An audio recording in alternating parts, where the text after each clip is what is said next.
All right. Um, Welcome. Do you want to just introduce yourself? Hello, I'm Casper Kelly, writer director of Adult Swim Yule Log 2, Branching Out, and other things. Great description. It makes you wonder what the Yule Log 2 would be, which is the novelty of the whole thing. I was restless for a week getting ready. It's just like, what the hell could he do?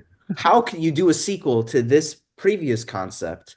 And I was like geeking out over it, and then my girlfriend was asking me like, what is Yule log 1? What can Yule log be?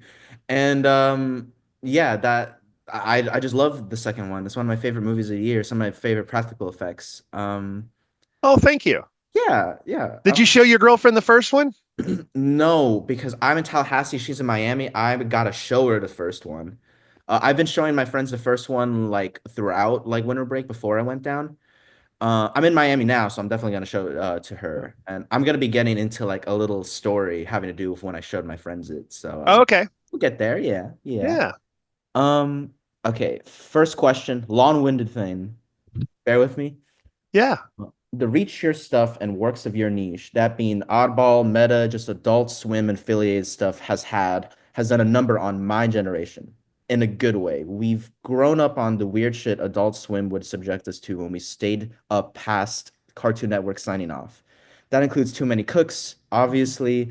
Your standing as an influential figure is unique. Tons of artists my age grew up on loving the Adult Swim boundary pushing stuff. Your work and works like yours show that crazy concepts can exist in a quote unquote professional capacity. You can see something like Too Many Cooks on network TV, and that just, from my knowledge, couldn't happen before. That couldn't be the standard at all. So my question is, with that unique influence in mind, what's your reaction to so many people my age growing up so attached to these works and inspired by it?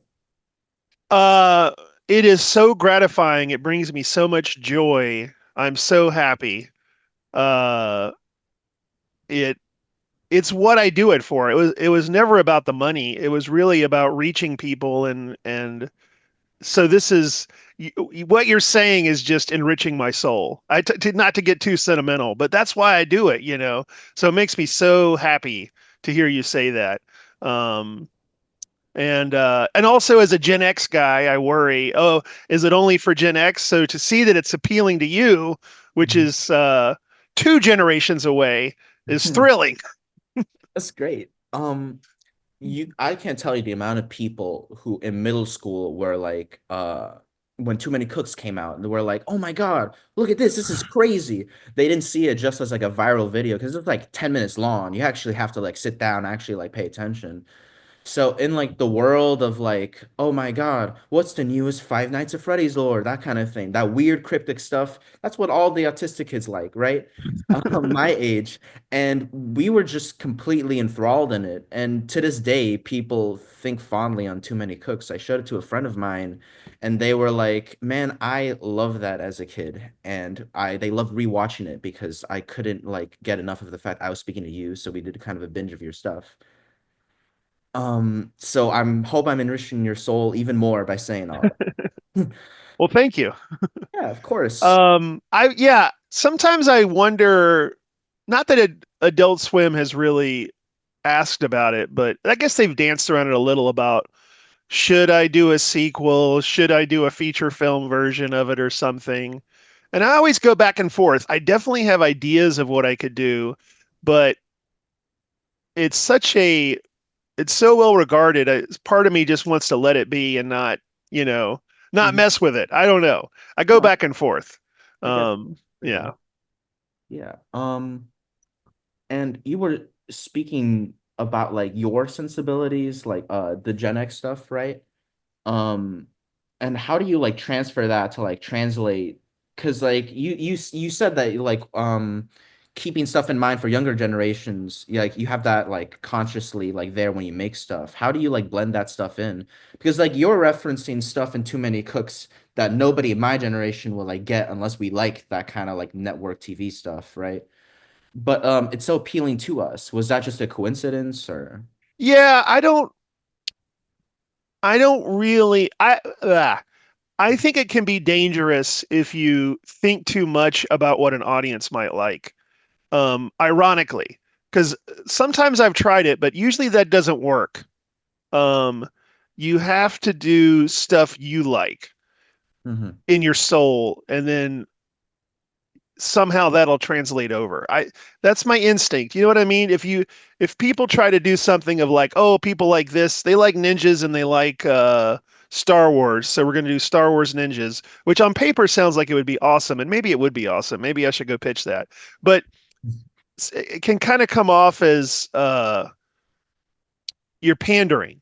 But if you do stuff that you're dying to see, that doesn't exist yet and you want to see, to any artist, I think a lot of times that works because you're working on some deep intuitive level and you're pulling out something that people want to see but they don't know yet. I don't know. That's a little highfalutin, but that's so I don't think too hard about an audience. In fact, Kurt Vonnegut, who's the author I really admire, talked about he would he one of his advice to writers was write to one person. He said, "Don't try to write to the world."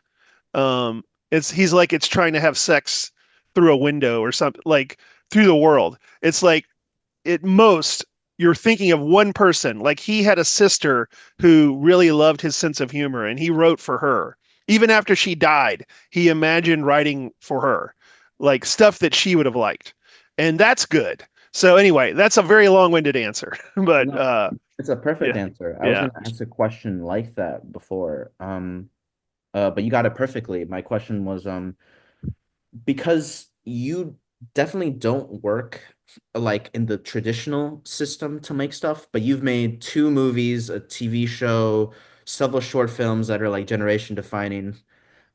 When I said your name, people looked you up like in my friend group and they were like, "Oh, Too Many Cooks guy," or "Oh, the Scooby-Doo project guy," or "Oh, this and that."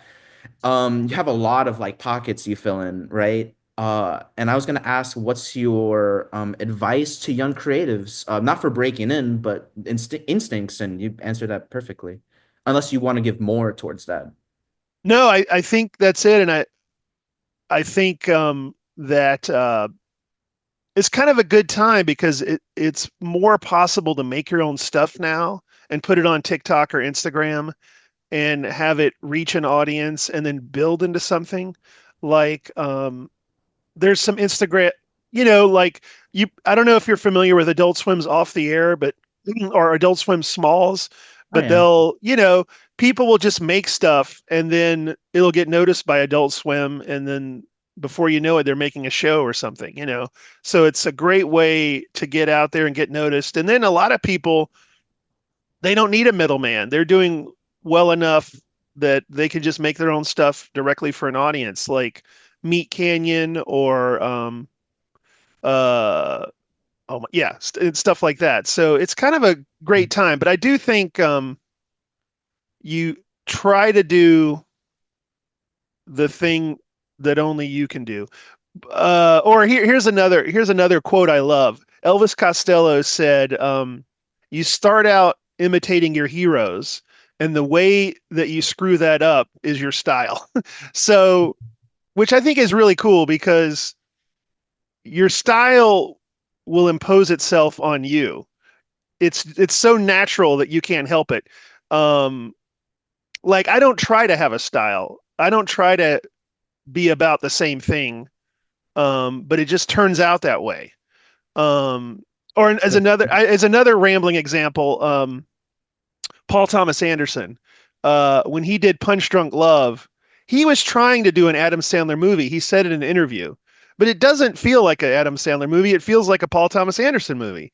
Or or another Anderson, Wes Anderson, when he did Steve Zissou, he was trying to do an action movie, which it kind of is, but it's still a Wes Anderson movie. So anyway, um, So it's like that TV sitcom thing, just be yourself. Yeah, and yeah, yeah. then end up being like you. But I That's do want to try other things. I do want to do things that are not meta. I want to experiment, like I really like Mike Lee, which is just very naturalistic slice of life stories. I would love to do that sometime. So I Mm. don't think that's a reason to just do the same thing. Even if you do have a style, you should try to push against it, which I guess I did a little bit with Adult Swim Yule Log too, because I wouldn't say I'm naturally a Hallmark guy. So I Yeah. tried it out. All right. Anyway, sorry. Amazing parody, by the way. Thank you. I know people will keep talking about like the light and everything, but to me, what really seals the deal is those sequences, those montages where it's just a bunch of B-roll and it's like silent and they're just like miming out actions and stuff like that.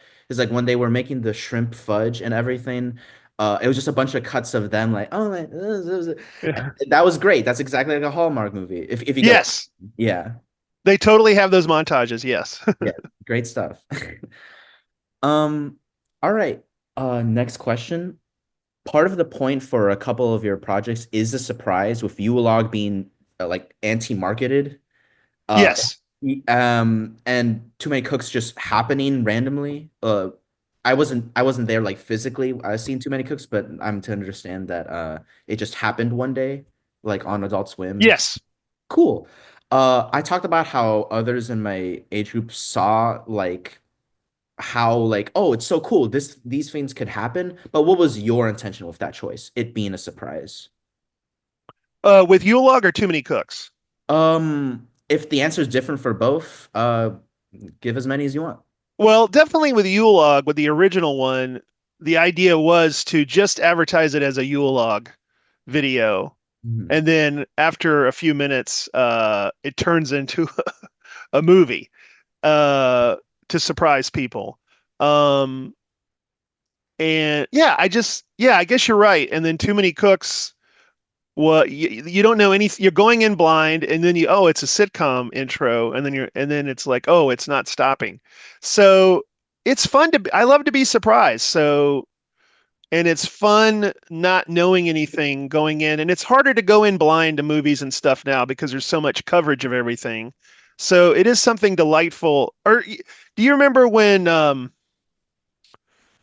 uh like when Donald Glover's This Is America just dropped, like it Oh, just right. dropped out of the moon and then you're like, what the hell? Like no album attached, no nothing. And Yeah. then also and then suddenly they're getting shot and you're like, what the fuck am I that was awesome. Like so it's just delightful to the heroin high I'm looking for is to just get my mind blown. So Mhm. that's what I want to do. So I like Mhm. to try to do that to people if I can. Oh, you do a great job, trust me.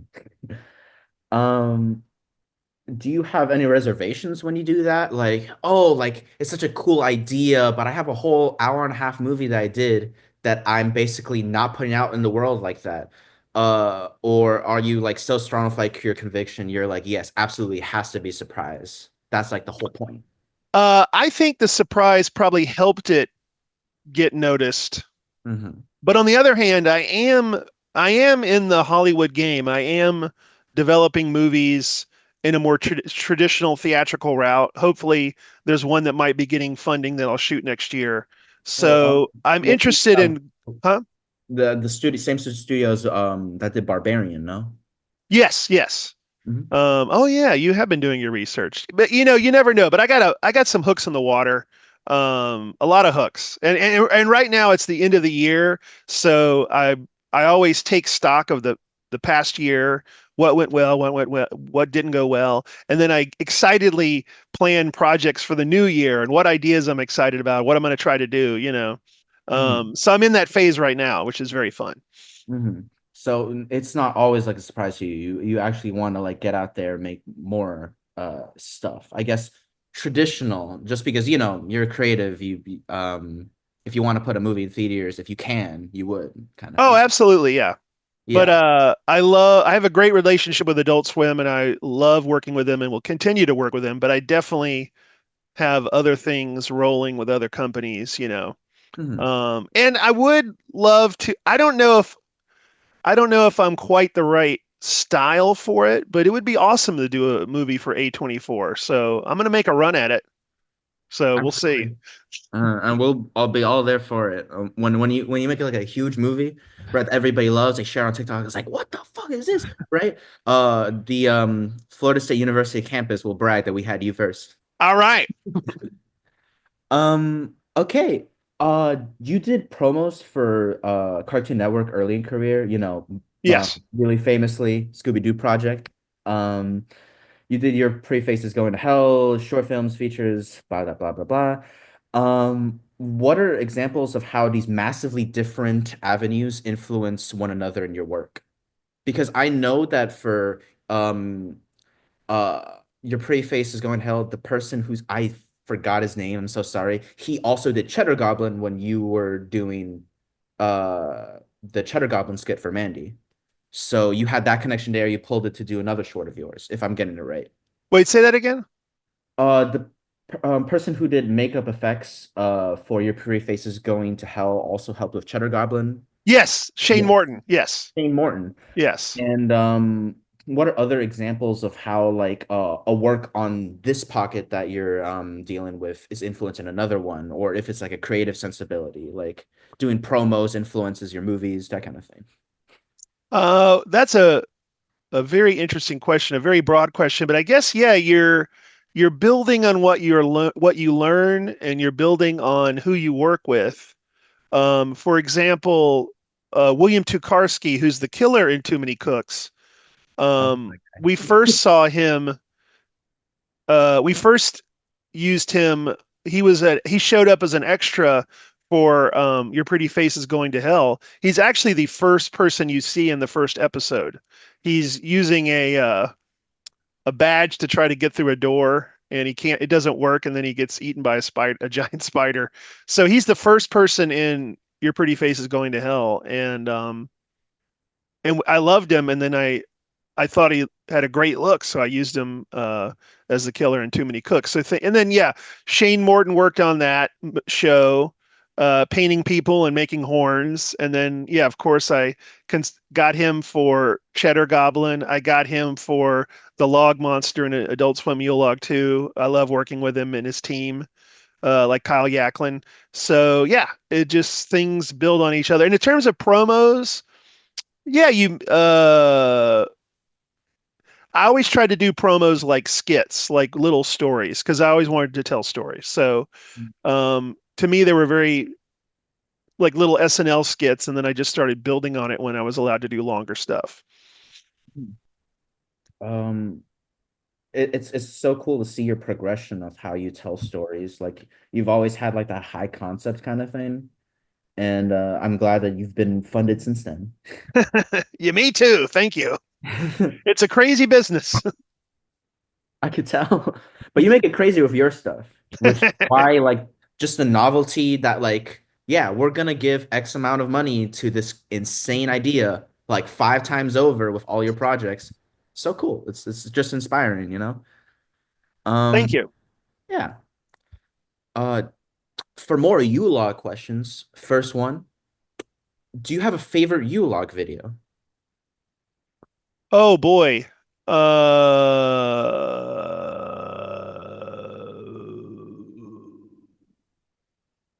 Probably my own. I know I won't say that often, but my movies are my favorite of the Yule Log videos. Great. Uh, Amazing answer. My favorite too. But what do you usually like throw in the background? Because I'm assuming you don't put your whole movie in the background if you were at like a party and Oh yeah, I think the one I'd probably just do a straight up one off YouTube fair. with good with crackling sounds. Probably Nice. not with music. I Mhm. That way I can play my own music. But What's your yeah, U-Log playlist look like? Christmas, probably a little retro like Sinatra Nice. or 50s, 60s Christmas music, maybe.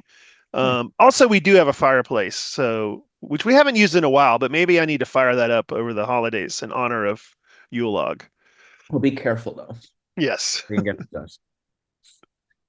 Um, A little anecdote. I showed my friends a U-Log film as intended, as a surprise. They saw it was Adult Swim. They saw like, oh, TVMA, what? But they didn't know what it was. But And then it happened, and then my friend like looked at me like, what? And they continued to do that for the whole runtime.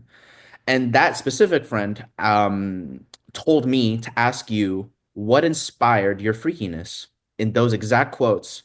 To translate for her, she's asking, why was a Yule concept what you decided to do for your first two films and future films too, hopefully. Um, I it's a great question. What's her, are you allowed to say her name? First name? Oh, Elise. Her name's Elise. Elise. Thank you, Elise. Um, is I think um the idea popped in my head of a Yule log video and then you hear a door open off screen. Yeah, yeah, Yule log video where you see a tight shot of a Yule log. Then you hear a after a little while you hear the door open off screen and then you see blurry legs enter the frame. And that really excited me. And basically the thing is I don't think Adult Swim is in the business of making live action movies, and I don't think they're really interested in doing that. But when I got that, but they do like to surprise people. So when I got that idea, it felt like the right thing to pitch to Adult Swim, and it also seemed like a very fun premise that I could hang all sorts of ideas on it, you know. So in a way, I was trying to do Too Many Cooks the movie in a way where I was mashing up a bunch of things in the movie. I do have other movies I've written and stuff, but this was just the first one that got made. So that, yeah, it was the one that just sailed through. So there's also that factor. Right. Um, Um, and you really like to like the way that you do parodies is a mishmash of a bunch of different stuff, right? Um, and with the first Yule log, that's like every horror subgenre you can think of done, right? Plus some like time travel because like why not? Um, uh, so what draws you to parodies? well, I don't know. I might push back slightly on that. It's slightly parody, and Hallmark, the new one is slightly parody, but it's not a pure parody like Scary Okay. Movie, Yeah. you know, or Airplane. It is a real movie with Mhm. a real story that is slightly self-aware and slightly tweaking things to a parodistic extent, but I don't think that's the main aspect of it.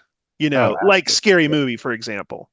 Um, Sorry if I gave you the impression. no, no, no, no, that's fine. No, but and you probably would agree with that. Like but it does have satirical elements for sure, Mhm. but it's not. Anyway, that's my thinking. Anyway, Mhm. So what you want to do is through the lens of just like the kind of wink and nod at the camera, you want to tell like a real story, but like with a lot of stories in a real story. yeah, Yeah.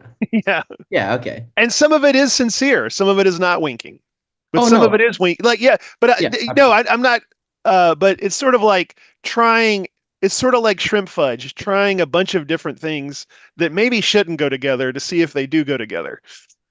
And then it tastes delicious. Yeah, That has to do a lot with my next question, where you're tackling trauma, PTSD with Andrea's character in a branching out. yeah. But you're balancing that with a giant tree monster and everything else that happens in that movie. So, how do you do that balancing act where you don't want the audience to be rolling their eyes as like, oh, this is happening, and connect like to the character and the fact that like she's really scared shitless of this Yule log, make you really care about what's going on, and even as it's all high concept. Yeah, I I don't know.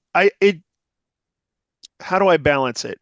I don't I just try hard. I don't I'm scared too. Like, am I balancing it right? I don't know. Or am I screwing this up? But it excites me and I'm drawn to doing this type of stuff. So I just try my best at it and hope it works. Mhm. There's not a better answer than that, really. Um, I just am drawn to it, and I want it to work. Hopefully, it does. And with you, it sounded like it did. Oh, absolutely. Yeah. It also helped it also like they completely got it. My friends that saw the first Yule log, I plan to I won't see them again until next year, but I plan to see the second one with them next year. Oh, awesome. Yeah, and if there's a third one, let's hope. Yes, let's hope. Yes. Oh, and by the way, I know you guys, if any you or any of your listeners have Blu-ray players or Xboxes or PS5s, Hmm. Yule Log 1 is out on Blu-ray, and you can buy it on Vinegar Syndrome Ooh. .com. Yeah. I plan to get it. Okay, good. Cool. Thank you. Um, all right. This seems to be my last question. When approaching the Ulog series, it seems that you went wild with the concept. Were there things that you couldn't do, whether it be like, oh, this wouldn't work, or it was like network notes or something like that, or just anything that was like in the plans, but you decided to not go with it for one reason or another. Not really. I was very blessed that the Adult Swim, Cam Tang and Michael Oline just let me do what I wanted, and I went for it. I mean, the only thing that I didn't do were ideas that it was like I like to cram in as many ideas as I can, but sometimes it's too much, or sometimes that would be better served for a third one, you know. So Mhm. God knows I have more ideas I want to do, but it wasn't right to put it in the first or the second one. So the first and the second one, I kind of got to do um what I wanted to do. Um yeah. I mean yeah, so I'm very happy. I mean, you always run out of time and money, you know. So maybe certain things weren't quite how I wanted them to be, but overall I'm thrilled with these movies. Mhm. Speaking of time and money, do you feel you've worked on like the whole like spectrum of like budget and stuff like that, I would imagine. Well, maybe not like Marvel blockbuster, not yet. But what are like the key differences between like say the Cheddar Goblin thing, which was just $1,000, or these movies or Too Many Cooks? How much does money Um range? Yeah, I don't, it's hard to answer that. It's interesting. Yeah, we didn't have enough. So we didn't have enough money on Cheddar Goblins. So it was really favors, you know, but it was a 1 day shoot. It was pretty simple. Mhm. Um, and we had a lot of fun. And, but when you get more money, it's more people and it's more complicated, but hopefully you can do more with it. But I am interested in trying to do, I think I'm going to do a Kickstarter for a micro budget film. But I'm still pursuing a bunch of other stuff. This is just something I'm going to do in between that. But I'm Mhm. interested in trying to do a micro budget film. So on my website, um, CasperKelly.com, I have, which is a very bad website that I'm redesigning, but I have a sign up list. So if you are ever potentially interested in maybe giving to a Kickstarter in the future, or just for updates, please go to my website and put in your email, and I will email you when I'm doing something that I want to tell you about. Um, yes, that kind of turned into an ad. I'm sorry. Oh no, I want people to see your website as it is now. I think it's great. I love your email address Oh with yeah. everything. Um, you mentioned about that project in an interview with I think Blade Disgusting, and you want to do something like Skinamarink, something like really like heady, high concept, but in like like an Eraserhead kind of way. Uh, I know you like having surprises, but what is your very early stage like ideas for that? You can Oh, go ahead. No, you can say you don't want to say anything if you want. I can tell you off camera, but I'd rather keep that. I'd rather not say that yet. Okay, I'd Um, be honored though. I'd be yeah. honored. To hear about that. And another Adult Swim alumni, Alan Resnick, he did a Oh yeah, genius. yeah, I love him too. He actually went to high school in Tallahassee, Oh apparently. really? Yeah, really. A friend of mine went to the same high school that he went to. Uh, Let's. By the way, he did a movie. He's did a with feature Kickstarter. film with Kickstarter Yeah. that he's working on. So I'm very excited to see that. Mhm. A musical, I think. Oh really? That's what I heard. I can't wait to see it. I hope it gets the theatrical release or whatever. But that's another Adult Swim success story. Just sticking to your guns, making something crazy and weird. And I love to talk with him too. Yeah, he's brilliant. He's brilliant. Mm. Do you This want house to? has people in it.